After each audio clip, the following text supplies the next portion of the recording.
Did I just hear Paul Gibson give me an optimistic hot take? Is that what my ears heard, or are you pulling a joke at me today? That's what I thought. That is weird. You're listening to The Freight Break on the BCS Freight Network with your hosts, Josh Haynes and Paul Gibson.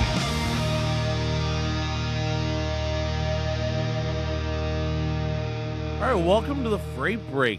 We are fresh off of Matt's. That is correct. Mid-American Truck Show. It was chill. Yeah, it was chill. There were trucks.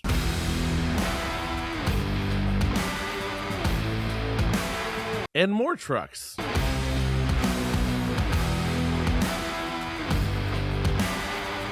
And for a little change of pace, there was also some trucks. Yes. And the government showed up and they said they were here to help. But no, for real. Sean Dovey and Derek Bars showed up. And Bars gave some pretty good remarks. And then went around and did some interviews with a few different people, like our own Charles Gracie, Danielle Chaffin, then a couple other people, Rob Carpenter, a lot of industry names, and actually listened to people. And we had to roll through like a government press pool. It was intense. Yeah, it was a time. It was the most organized chaos, like the ratio of organization to chaos. Like I've never been a part of something that chaotic, but it was like completely anyway. Paul, we are in the trucking industry. Never mind. You're right. It's like a bird's eye view of what we do every day. Actually, maybe that's it. Maybe that's just a sign they really did understand transportation. And I mean, having covered news and government stuff for, a long time with the transportation industry and even like meeting different people, I completely bipartisan. Regardless of what you think of this administration, etc., like they care, and they actually want to do it right, and there's even a lot of stuff that gets I feel like hyperbolic from a lot of different people that want to take things that are said and move them in one way or the other. But at the core of it, he even talked about how part of the big struggle for not just being able to go in and do things is that he does have a respect for states' rights, and then on top of that, there was a DACA recipient, driver who's a DACA recipient, you can find it online, who actually approached him and was like, hey, this puts me in danger of losing my CDL. And his response was solid. It was like, hey, you shouldn't, but when we look at where the bulk of the trouble is with this, that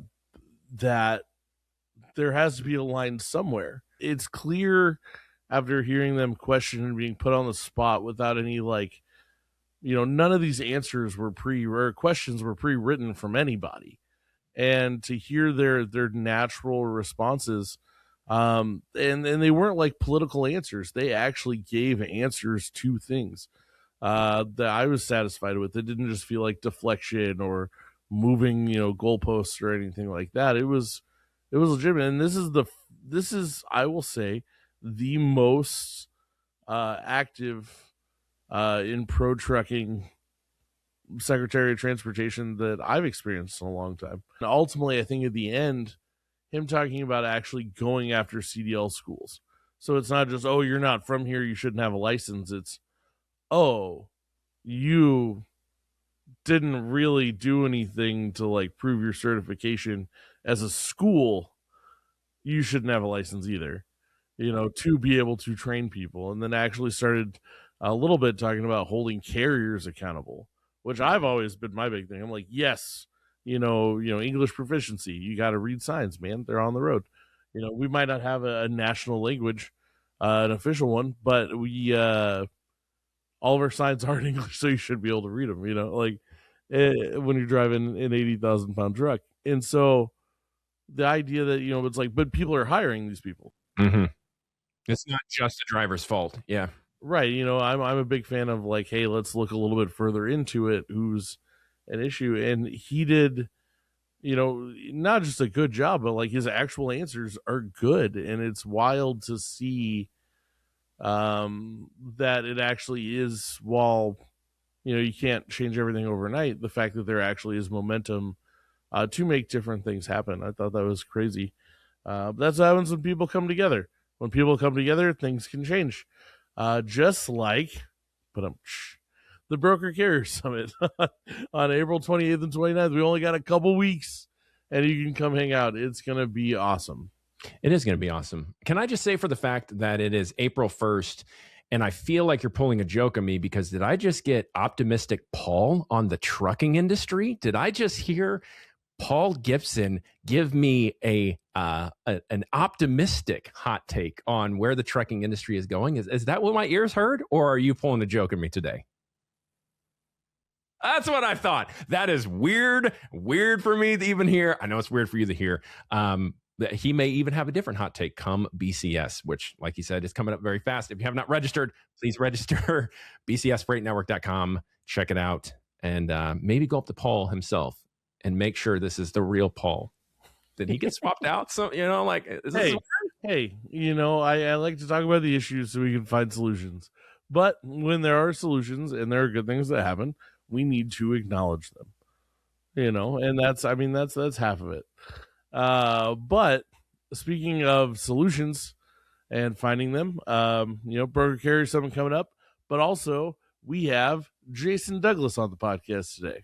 How's it going, Jason? Good, Paul. How are you doing, man? Oh, doing great. But trucking is wild. Whether you're on the freight side or the carrier side, whatever you do here in this space, has been wild for, especially, I don't know, like, when did you start in the industry? Oh, so I started with a plumbing company right after high school that I delivered plumbing parts, and then I only drove for about 6 months, just kind of like a local truck, and then like a local flatbed to deliver pipe and stuff. And then I moved into the warehouse, and then I started dispatching the trucks. They had about 30 trucks that would deliver to plumbers' job sites every day. So I started doing that, and then from there, I got my first dispatching job at a trucking company. That was in 2011. And so pretty much right out of high school, I've had, warehousing, driving, loading trucks, and then just kind of worked my way up from there. Dispatching led to a sales position. A sales position led to recruiting. Recruiting led to safety. Safety led to vice president of operations, over time. And you're absolutely right on trucking is trucking. It doesn't matter if you're a vendor. It doesn't matter if you're a carrier. We all have the same grind, the same problems, the same 80-hour work weeks. If you're trying to be good at your craft, it doesn't matter. I think it's just finding what you love to do and the people that you love to work with. And then that's when trucking just really starts to be your home and you found it. Yeah. Well, no, I couldn't agree with that. Absolutely. I couldn't agree with it more. But 2011, so not only, you've been in the game long enough that not only has the landscape completely changed, trucking looks almost nothing like it did then, but also you can appreciate the absurdity of the last 4 or 5 years. Yeah, and I was up until September of 2025, I was very much part of that absurdity. So I'm just fresh out of it. And then with my role, I get the chance to use my experience to help people trying to pull themselves out of it. Use our, whether it's talking about our software or even if they're not customers, I'm an open book. I love to talk to people, share my experiences, recruiting being one of my biggest skills that I have and my knowledge base. So people are, that churn's starting to happen right now. Capacity's tightening up. People are gearing up. We never know what's going to happen with the administration or anything like that. We were ready for a good year, and then tariffs happened, and then it just extended this mess that we're kind of in this area of uncertainty. But fleets are looking optimistic. I already see the driver crunch, but I see their capacity, their contracted freight starting to, people are reaching out and trying to lock that down so they don't get burnt like they did with COVID. shippers understand it now. They see that it's coming, and carriers are pissed off. So they're trying to lock down those relationships so they just don't get stuck with it. Any shipper that just went right to the cheapest carrier is going to be in for a rude awakening, in my opinion. Yeah. Well, and especially people who don't make deals. Because, the second that happened, I was like, yeah. And people were like, oh, it's going to be, it's going to be huge. I mean, obviously, brokers are hurting right now. But at the same time, like, then all of a sudden fuel happened. And no one knows what that looks like. Got a good friend who has a lot of opinions and talks to a lot of people about it simultaneously. Who's like, oh, no, it's great because the fuel surcharge, it'll balance out. It's like, it doesn't balance out if the fuel doesn't go back down. Yeah. Dealing with contracted freight most of my career and being in a lot of those conversations, we would usually make a little bit of money on the fuel surcharge, but then your shippers are suffering because they're paying more than they need to on the fuel surcharge, and then they're paying more than they need to on the freight, when it happens like right now. So I think it's important. This industry is really relationship based. So, the people that thrived during this last 4 or 5 years were the ones that were easy on their customers during COVID, and they still have them as customers today. Now doesn't always happen, but for the most part, if you just have that relationship where you say, look, the market's doing this, I can give you this if we stay together, and I'll keep your capacity the same. All right, sounds like a good plan. Shake hands, move forward, keep your customer, and then vice versa because you guys have been in this long enough, it's going to go up and down, and we got to stop that trend of gouging as soon as you get your chance. I know that fleets have been beat to death, but we got to remember that if we want them to be our partners when the tables turn again, that we just can't go for that money right out the gate. Yeah, no, I definitely agree with that because it's been a back and forth. It's wild that, I mean, I don't know that it's been this long that carriers have been on the down end of that for that amount of time. So I can see people flailing. What were you going to say, Josh? You mentioned earlier that you've just done so many different parts in the industry, which I love because a lot of people that are in the industry, it feels like they haven't even been into the cab of a truck sometimes. And then they just act like they know everything. So I love that you've actually done so many different parts in the industry. And I think you would probably agree with me that it's such a example of building relationships keeps you in the right direction. That's something the BCS is really wants to do with our summit and everything that we're building. And you guys are obviously a sponsor for it. And, we love you guys for that and are so appreciative of it. With everything being crazy, like you said, the tariffs and now the fuel prices, and, it's still early in the year. So who knows what's going to be number 3 coming up. How much has the relationship really kept you guys just consistent or still just afloat, to try to go on to the next thing and not just get crumbled by some of this stuff? As PCS as a whole, I think we just doubled down. You got to keep the churn. You got to keep your customers from leaving. You got to do the right things. You got to stay engaged with them. But then you also have to innovate. And that's what Mark Hill, our CEO, did when he came in here about 2.5, 3 years ago. So PCS has been on innovation journey since he got here, and we're there now. So we built Cortex AI, which is out there. We have 45 plus customers on it right now, and we're on our roadmap to 200 of our existing customers on it, and it's going awesome. I mean, we really built, we dove in, we fixed some of our issues with customer service, we got the right people in the right seats, and we're just ready to move forward with that. But we got the right people that have relationships, that build relationships. I mean, my position was brought to strengthen those relationships. I'm over partners now, and my phone's ringing off the hook of, hey, what do I do for recruiting? And then that's just a segue into what PCS does. Or, I think if you genuinely are out there to help people, then it just comes back to you. When you're an expert in your field, you're who they think of when they need help. So I think positioning yourself in that position, and then help without expecting anything in return. don't make it about the sale of that, make it about what their problem is. And if it doesn't involve you at the moment, maybe it does 2 or 3 years down the road. As a carrier, I had friends that are really good friends in this industry that had solutions to my problems. They never sold to me once.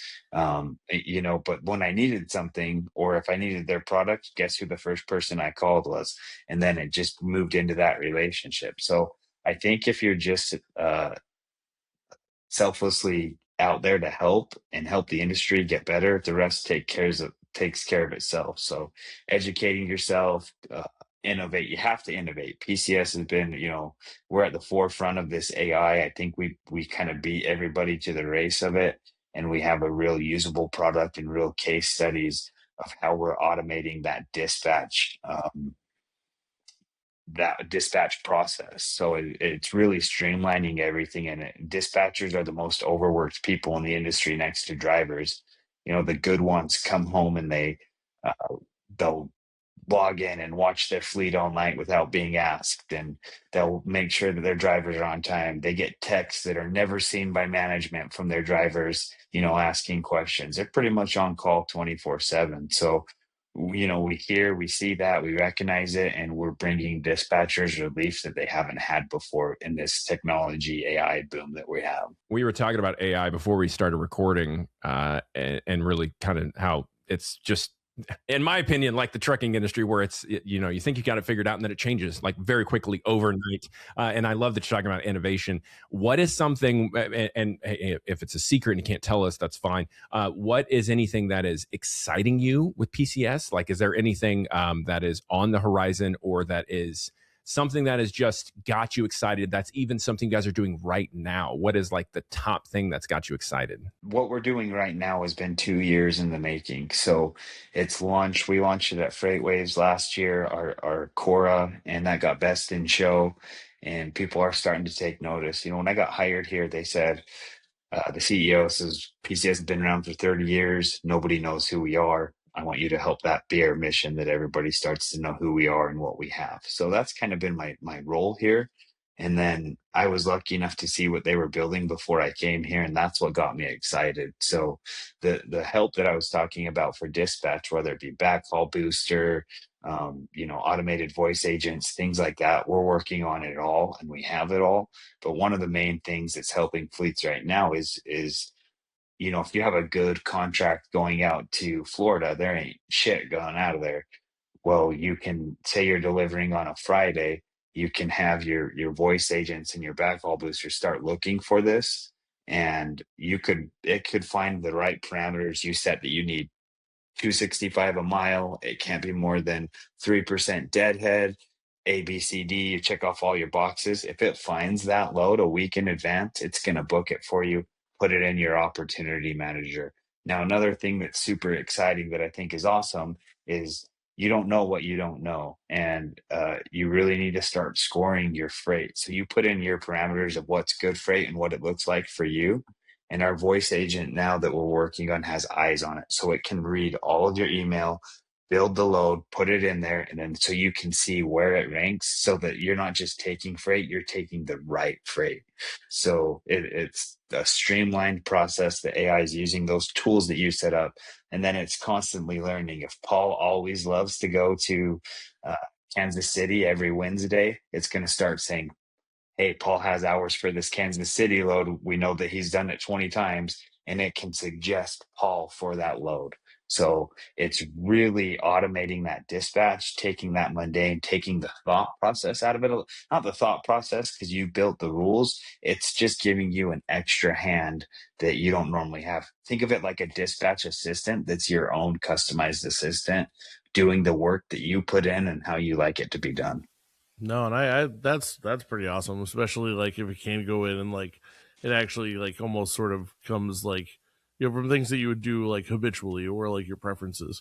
Exactly. It's those habitual things it's taking off of your plate, so that the dispatcher can focus on the things that are important, like the driver and the reload and hours of service and safety and anything else that might come off. They might have OS&D, they might have another problem that they have to fix, they might have an accident, they might have, driver compliance issue. There's so many things that dispatchers just get put in their lap because they're the ones that are talking to your driver that isn't part of their job duty, that they just handle. And that's why there's so much dispatch burnout and turnover, because they just handle everything. And they're working on weekends and calls. And when I was getting load lists every morning, I'd have my customers and then my brokers, and then I'd have it up at the top of my list so I could check it when I had to look at my loads. Now, if those loads are good and it knows that I am needing a Kansas City and a Tennessee and a Pennsylvania load, it'll read those, put them into the opportunity manager, and then I can see, based off of what I put in, it ranks it and gives it a score. And I can say, yep, that's one I want to take from my broker.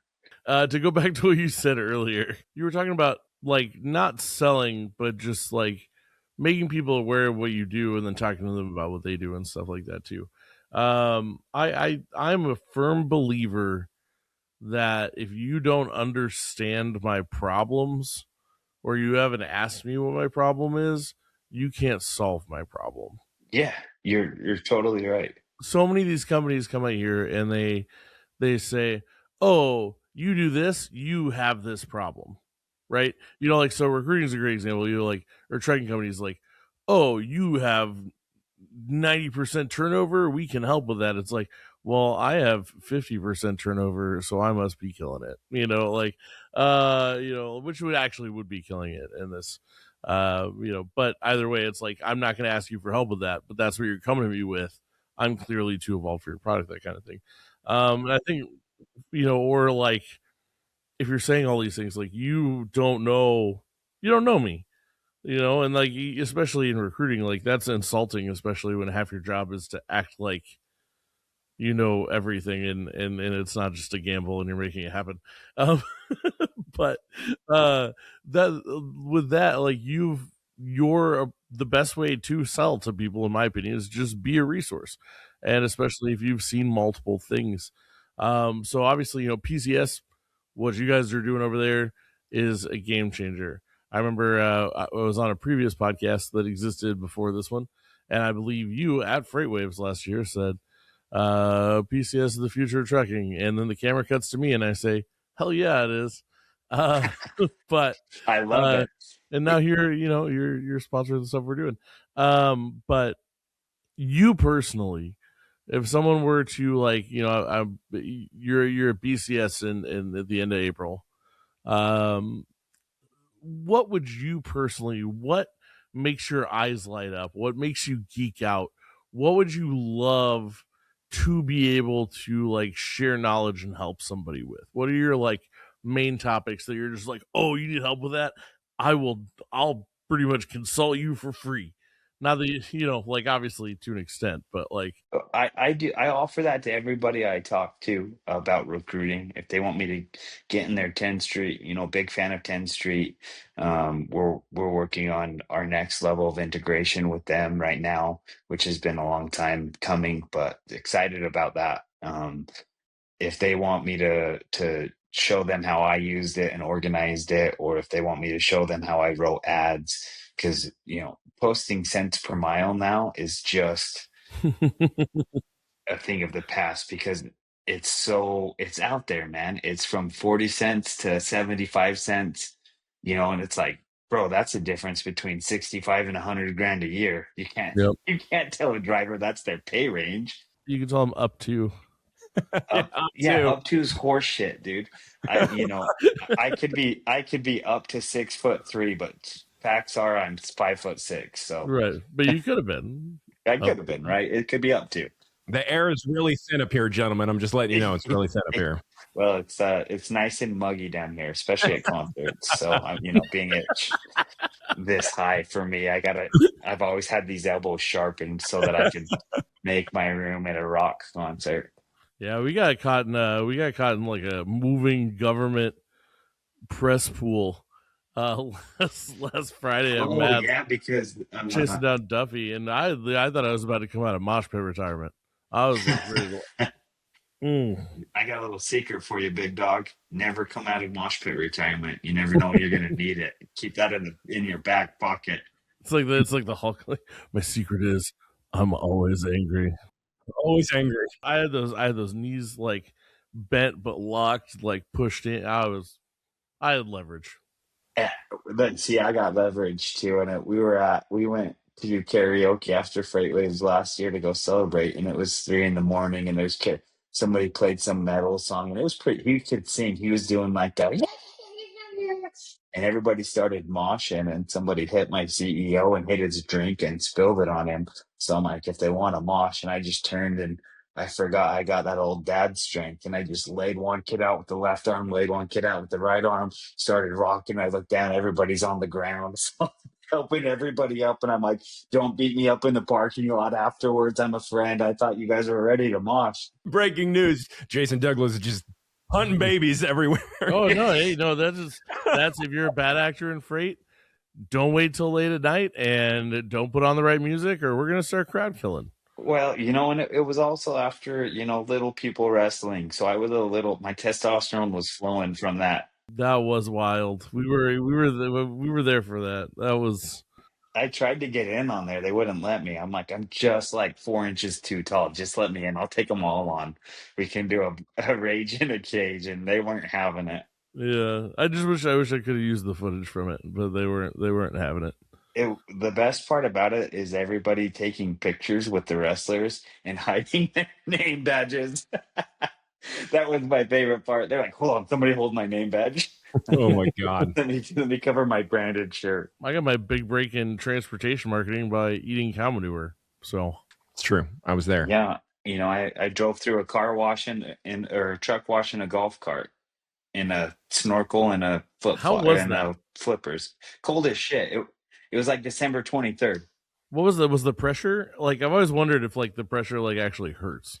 It did. I turned off the acid, so no acid came out on me. But that was probably a smart play. That don't need anything else, any chemicals stunting my growth anymore. So turned that off. But it the going back to talking to you at Freightways and talking about how we're the future. It's really cool to see it in fruition now. We're having conversations we weren't having 6 months ago with fleets, that we want to have conversations with. And to your point of not asking questions, I'm not even a sales rep. I'm here for, my title is Vice President of Community and Engagement. So being friends with you guys, being at Broker Carrier Summit, being a tool to just help with my experience. And, I really understand changing over and switching TMSs and how we can make that process better and how we've done that. And so I try to just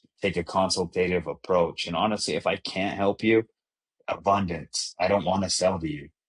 Really, if you're not the right fit for us, I don't want you there. I don't want you bogging down our customer service and everybody else because our system doesn't work for you. That's not what we're about. We want people. I'll never take a sale to take a sale. It has to be a consultative win-win. We want a good customer and you want a good product. So the whole team's trained in that same aspect. We're all aligned and we're really just finding people that want a good software. I think where we come in is we've had good software functionality wise. Everybody just beat us to the facelift. We looked a little outdated. Well, now we have that 30 years of knowledge and doing it right. We've just pumped it full of steroids and made a good product and made a good team and are out there just to help as many fleets and people that we can solve their problems. Yeah, and I mean I think that's huge. I mean, I am a huge fan of the Miracle on 34th Street approach. Shout out Santa Claus for sure. But then also like at the same time, yeah, it's wild that you guys are doing the fact that you guys are successful. Because I was even talking to Matt Silver from Cargado about it. And that is one of the, like, I mean, and I've talked to several companies who have been trying to sell to carriers, and that is the hardest thing. They don't understand how important implementation is. If like, especially like, with a recruiter or with anybody, like, because that it's going, right? Whether you want it to go or not, it's going. And if your product is going to interrupt the formula I have to make money for any period of time, we're going to have a problem. 100%. And I think, we make sure we're very transparent. Everybody gets a project plan of what it looks like, and we stick to that of when, action points need to happen. Sometimes action points are on the fleet to do, but we twist arms, but we're never going to force anybody. But most of the time they want to follow their action steps too, so they get implemented as fast as possible. I mean, as a customer, I got implemented with PCS. I think since I already knew the system, we got implemented in 3 weeks, which is nuts. But they came out and implemented us, and that's not typical, but that's just a taste of what they can do. It helped that, I knew the system and things like that. But our implementation teams for real are where we're going. We've restructured how we're doing customer service. That's been a big focus the last few months. We recently hired a CO, John Partain, who's over our customer success, and he's just given that the biggest facelift. And that's really, if you can fix customer success, sales, and everything else will come in. You just got to make sure that you're keeping the quality fleets that you have happy while you're expanding and scaling smart. So that's what we're doing.